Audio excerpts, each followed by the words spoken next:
Good morning, Unity East family, and welcome to our virtual Zoom service today. If this is your first time visiting us, we trust that something you hear today will enrich you and encourage you. Here's a definite groaner to get things started. Mahatma Gandhi, as many know, walked barefoot most of the time, which produced an impressive set of calluses on his feet.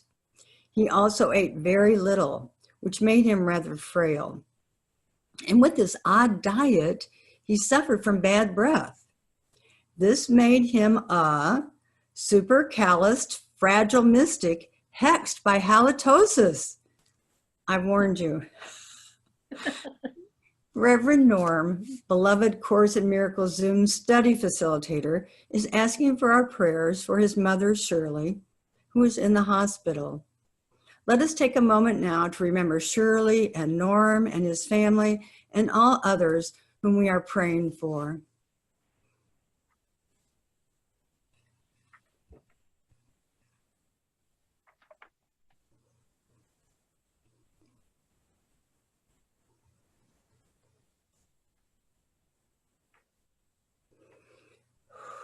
Thank you, thank you, thank you, thank you, God. Today, we are very blessed to have April Ellenburg with us to talk about feeling all the feelings. I always love the way she shares her message and her wisdom with us while adding wonderful dashes of humor. The daily word for today is joy. Joy is my constant companion. I discover reasons to feel joyful every day, even in the most challenging circumstances. I begin by centering my awareness on the Christ, the divine presence within. I feel love and peace lift my heart and possibilities for good fill my thoughts. I am joyous. I may experience joy as exuberance, delight, and wonder.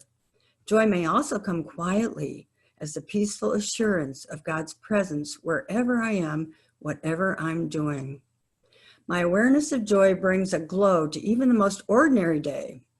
As I engage wholeheartedly in all that is mine to do today, I share my joy with everyone. Through kind words, a sunny smile, and a warm welcome to everyone I meet, I radiate joy and bless the world with my positivity, happiness, and bliss. This is the day that the Lord has made. Let us rejoice and be glad in it. Psalm 118:24. Now let's all affirm that affirmation for today 3 times. Ready? Joy is my constant companion. Joy is my constant companion. Joy is my constant companion. Yes. All right. Now let's say our unity statement of being together. God is all, both invisible and visible. One presence, one mind, one power is all. This one that is all is perfect life, perfect love, and perfect substance. I am an individualized expression of God. I am ever one with this perfect life, perfect love, and perfect substance. And now our Unity East purpose and mission. The purpose of Unity East Church is to teach the universal principles of truth as taught and demonstrated by Jesus Christ and interpreted by Unity. Our mission is to rediscover the guiding spirit of God's presence within us and willingly demonstrate his creative purpose in our lives. Our happy announcement today is that Unity East will be having our first real-time Sunday service after almost 3 months this coming Sunday, June 14th at 10 a.m., when Ben Walker will be with us in person. We're very excited as a church family to welcome you back or welcome you for your first time. All of our members were recently sent an email by our board explaining the extensive health precautions which have been put into place for our safety and comfort on Sundays. Please take a moment to read them before you come, and you can also find them on our website, which is www.unityeast, all one word, .org. That's unityeast.org. Rest assured, the church has been properly sanitized for your safety while you're there. Understandably, there will not be fellowship after services at this point in time, but you're welcome to visit with friends in the parking lot after the service. We will now sing the Our Father together, followed by April's meditation.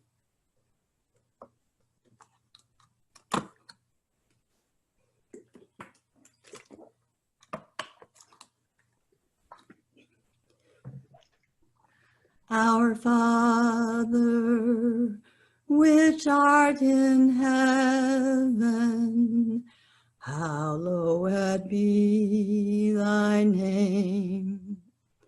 Thy kingdom come, thy will be done on earth as it is in heaven. Give us this day our daily bread, and forgive us our debts as we forgive our debtors. And leave us not in temptation, but deliver us from evil. For thine is the kingdom and the power and the glory forever.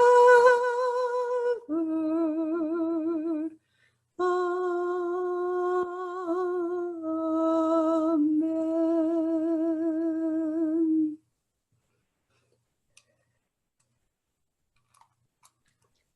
And now at this time, I invite you to take a deep breath with me.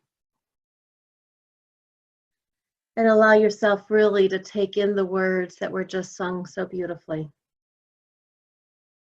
And allow them to remind you that right where you are, God is.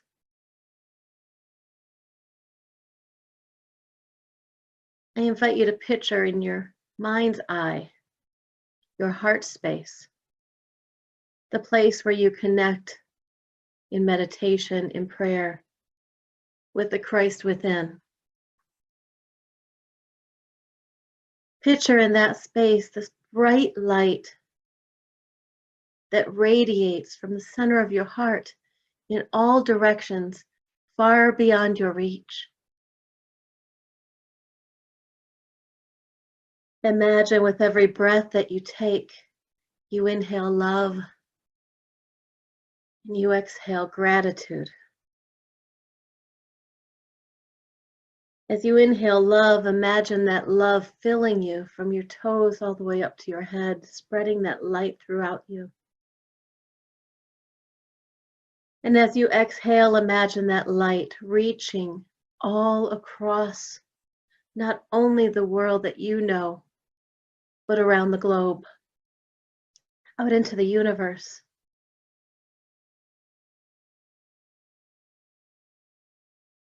Continuing to focus on your breath, imagine with every breath that you take that that light shines even brighter. And that the further that light shines, the more it connects with the light of every other living being.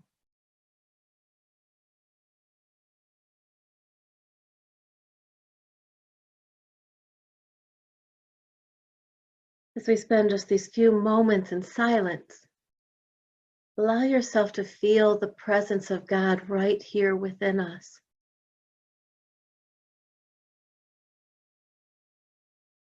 And as we notice, if only in our mind's eye, our light shining and connecting with others, allow yourself to feel the presence of your spiritual community, of your family, of humanity, right here with you in this sacred circle, connected, united in harmony. Picture in your mind's eye love wrapped around each and every individual. With every breath you take, that love becomes more and more present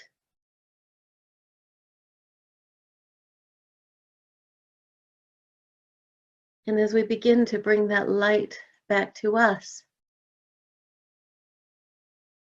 imagine that love is embracing you, the love of God, the love of others, the love of humanity. And allow yourself to feel that embrace wrapped around you, remembering that you are never alone. Right where you are, God is, and we are one.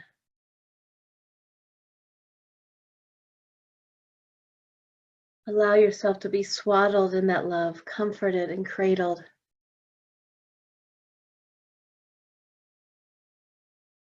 Allow yourself to feel the tingling and the warmth and the presence.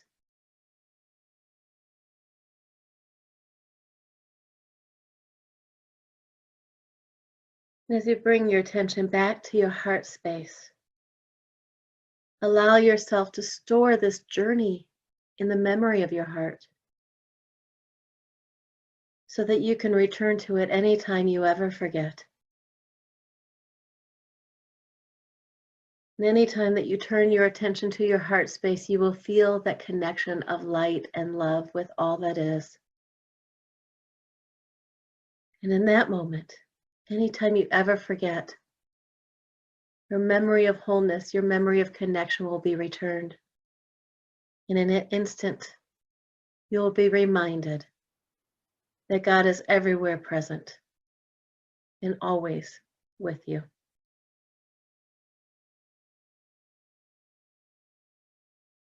Take another collective breath and enjoy a song. I'm going to share a video with you, and allow yourself just to continue this feeling as you listen to the words in this song.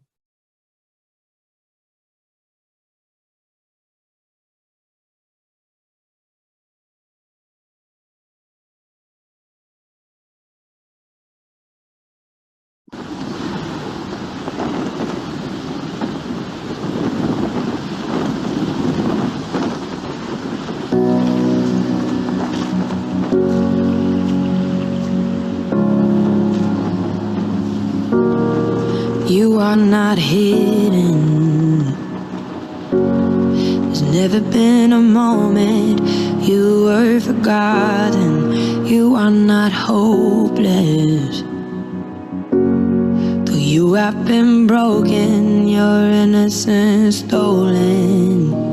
I hear you whisper underneath your breath. I hear your SOS, your SOS. I will send out an army to find you in the middle of the darkest night. It's true, I will rescue you. There is no distance that cannot be covered over and over. You're not defenseless. I'll be your shelter, I'll be your armor. I hear you whisper underneath your breath. I hear your SOS, your SOS. I will send out an army to find you in the middle of the darkest night. It's true.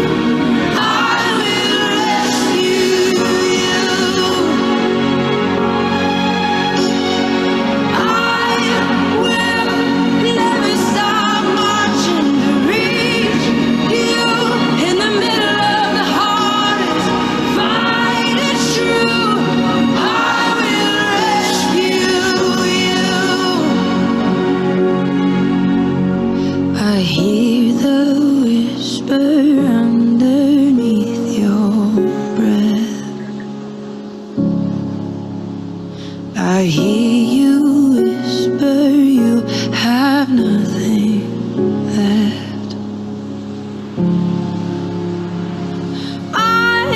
will send out an army to find you in the middle of the darkest night. It's true. I will rescue you. I will never stop marching to reach you in the middle of the hardest fight. It's true. I will rescue you.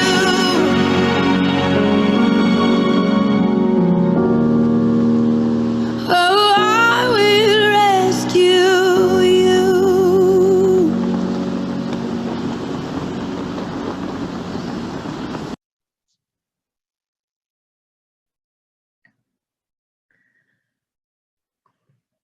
Remembering our truth is one of the greatest ways to tap into what Lauren Daigle was referring to as being rescued. Just remember that God is always right where we are is such a powerful memory. It's such a powerful thing to remind others of. I missed you all at Unity East. Thank you for inviting me today. Hello, I can't wait to see you all in person again, hopefully one day soon. And once we're allowed to hug, although I guess it's up to each individual to be able to do that again. I know that it has been an interesting time for all of us over the past few months, and certainly over the past few weeks. It seems that we are being offered many opportunities to feel all the feelings. And that's what I want to talk to you about today. I think very often us spiritual types try to, we strap on that spiritual hat and we try to just always be happy or always be positive. And I just wanted to take a moment to talk about all the things that we try to squash down. Because the truth is, it's okay to feel. It's okay to be afraid, to be angry, to be sad, to be lost and confused, even with all the rules, like no hugging, for example, right? Or don't touch your face. That's one of mine, right? I don't know if I've always touched my face as much as I have since I've been told not to, or if it's just because I was told not to, right? I mean, we all have that little inner teenager in us that says, don't do what? I'm going to do it anyways. I don't know, but all of these feelings are going on within us, whether we allow them to show up or not. And so I wanted to take that into 4 F's today.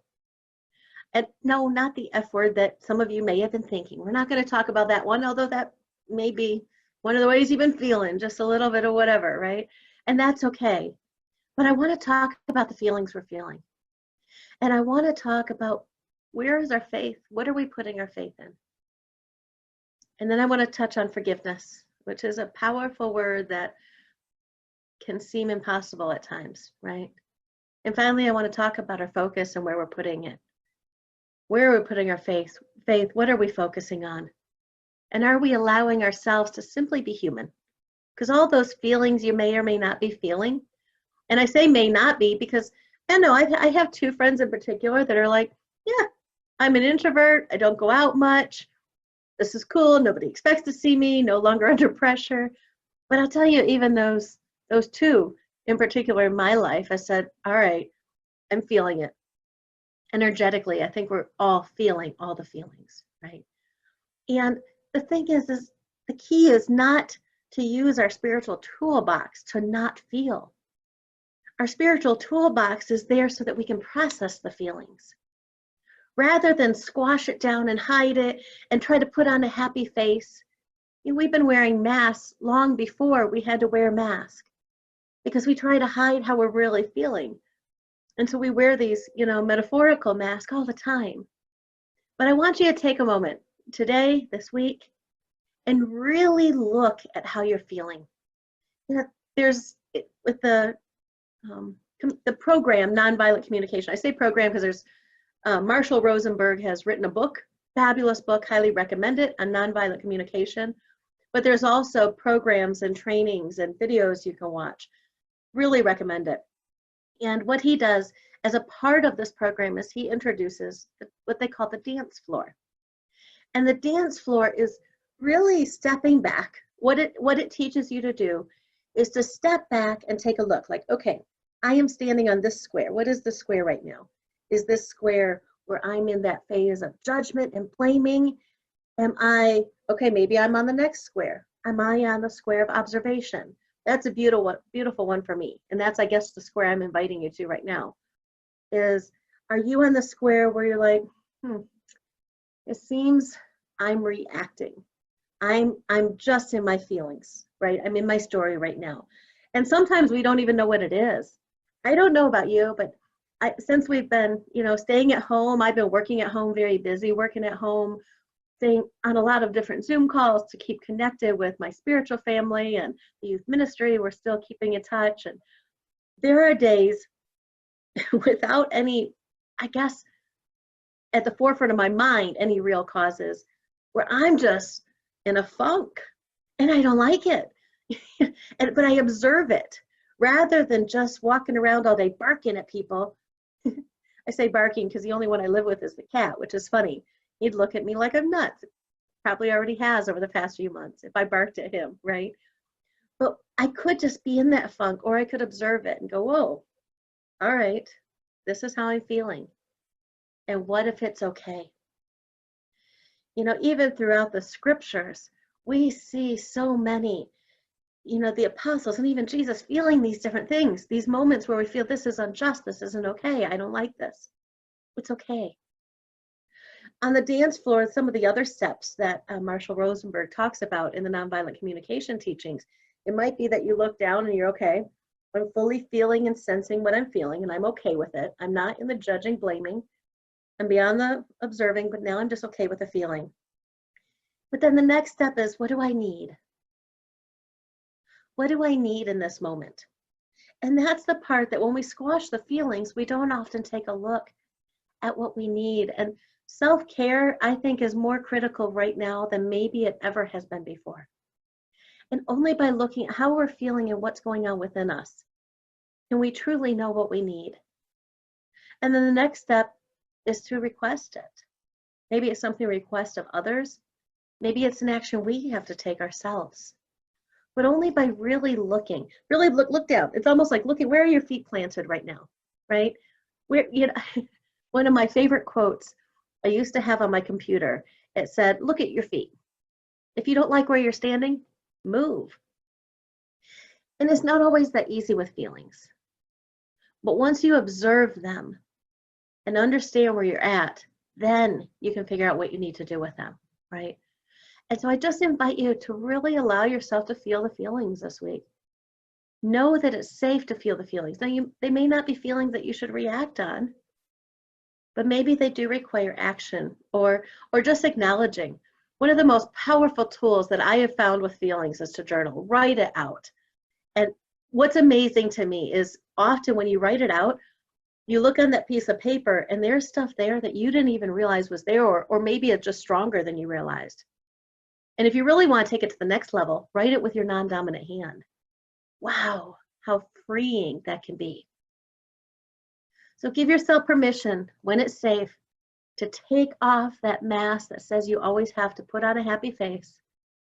Remove your spiritual hat whenever you need to. Because, my friends, I have a newsflash, so hold on for a minute. You might be human. And that's really what Jesus' teachings was all about. Jesus, the experience of Jesus, the life of Jesus, taught us how to live in this world, where we have on this flesh, where we are living this human experience, and how to proceed through it with all of the feelings, with all of the experiences we're having. So just feel the feelings. The next thing, though, that I really feel is they kind of go hand in hand, the faith and the forgiveness. First and foremost, while you're really looking at the feelings, because often feelings are triggered by something else, right? And to notice what your trigger is big. And sometimes it's that we don't understand something, but often it's because we're either worrying about something that triggers up these different feelings of sadness or anger, or whatever it may be. And worry is really making up a story in our mind of what could go wrong, right? So often we forget to play like children do in our imaginations and think about what could go right. And that is a great exercise in itself. That's actually a passion of mine. I love that. But often we're looking at what could go wrong or making up stories, or maybe we're just afraid and don't know what to do. And the thing about feelings is feelings are always true. They're not always facts, but they're always true. So if someone else is telling you that they feel a certain way, even if you may have triggered them and you didn't intend to, it may have not been in your intention or your truth, but it is true for them. Feelings are always true. They're just not always facts. But a lot of times our feelings are triggered because we put more of our faith. And just the word alone, we often think of God, right? But often we put more of our faith in fear than we do in God. I invite you just to check in for a minute. When you are feeling fear, when you are feeling like lashing out or hiding, we all have that fight or flight, right? When those things are stirring you up into some form of unrest, I ask you just to consider pausing for a moment and check inside with yourself to see where you put your faith. Have you put your faith in God, knowing that God is everywhere present and that love is more powerful than fear, and light, it will always overcome the darkness? And those are kind of cute sayings that we could go into in deeper messages, but just remembering your belief system. Is that where your faith is at? What you truly believe in? The faith in God? Or without even realizing it, have you put your faith in fear? Have you put your faith in what you see on the news? Have you put your faith in the diagnosis from the doctor? Have you put your faith in rumors or gossip or just in the stories of what could go wrong? Because sometimes just by noticing where you put your faith, you're able to shift it. Just like by noticing what you're feeling, truly noticing what you're feeling, you can take that and transform it and send it back out and be gentle with yourself and go, whoa, all right, I'm having a moment. Love yourself. Do something, some act of self-care. And then once you get centered and calm, then you can face whatever it is before you that needs to be handled or whatever action needs to be taken or not. But only by really noticing, what are you feeling? Where have you put your faith? But then we go on to the part that can be a little more challenging, which is forgiveness. Now, forgiveness is simple, but it's not always easy. Catherine Ponder, who is one of my favorite prosperity teachers, she is just incredible. She mentioned, I want to read it so I can get it just right. She said that whenever somebody says that they can't forgive, because that's often the case, well, I can't forgive, that person keeps doing me right, or they hurt me too bad, or this is unjust, or whatever it is, right? I love this tip that she gives. She says, people sometimes say it still hurts too much, I can't forgive. I always suggest this, Catherine Ponder says, if you cannot forgive, begin to release the person, experience, or situation that hurt you. Release is the top side of forgiveness. Release leads to forgiveness.